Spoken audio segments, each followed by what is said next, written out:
విక్కీ కౌశల్ ఛత్రపతి శివాజీ కుమారుడైనటువంటి సంభాజీ మహారాజ్ యొక్క జీవిత చరిత్ర ఆధారంగా నిర్మించిన ఛావా చిత్రం ద్వారా తన అద్భుతమైన నటనతోటి ఆయన కోట్లాది మంది భారతీయుల హృదయాలను గెలుచుకున్నారు.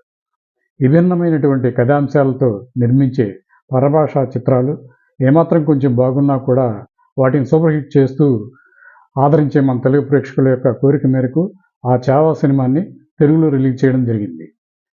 ఈ సందర్భంగా విక్కీ కౌశల్ గురించి కొన్ని విశేషాలు. తెలుగు ప్రేక్షకులకు బాలీవుడ్ అగ్రనైట్లైనటువంటి అమితాబ్ బచ్చన్, రిషి కపూర్, సల్మాన్ ఖాన్, షారుఖ్ ఖాన్, అమీర్ ఖాన్ లాంటి వాళ్ళ గురించి తెలుసు, కానీ ఈ విక్కీ కౌశల్ గురించి పెద్దగా తెలియదని అనుకో. 2019లో గ్యాంగ్స్ ఆఫ్ వసీపూర్ అనే మూవీ ద్వారా ఒక చిన్న పాత్ర ద్వారా ఆయన బాలీవుడ్ తెరంగేట్రం చేశారు.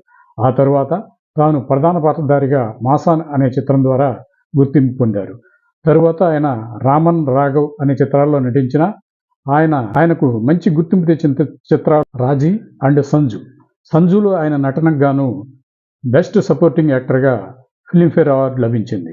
అట్లాగే 2019 యుద్ధ నేపథ్యంలో తీసినటువంటి URI ద సర్జికల్ స్ట్రైక్స్ అనే మూవీలో ఆర్మీ ఆఫీసర్గా నటించిన ఆయనకు బెస్ట్ యాక్టర్గా నేషనల్ అవార్డు లభించింది.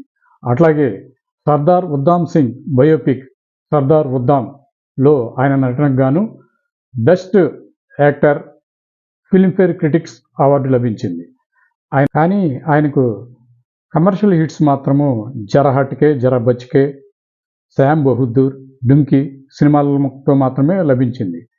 ఆ డుంకీ సినిమాలో ఆయన యాక్టింగ్కి గాను మరొక best supporting actor Filmfare award ఆయనకు లభించింది. ఈ 2025లో ఈ ఛావా మూవీ ఆయన కెరీర్లోనే హైయెస్ట్ గ్రాసర్గా నిలిచింది. ఇప్పుడు తెలుగులో కూడా రిలీజ్ అయి అత్యధిక వసూళ్లను రాబట్టుతుంది. మరొక విషయం ఏంటంటే, మన తెలుగు హీరో విక్టరీ వెంకటేష్ గారు మూవీ అయినటువంటి మల్లేశ్వరి మూవీలో హీరోయిన్ అయినటువంటి కత్రినా కైఫ్ను ఈయన పెళ్ళాడారు.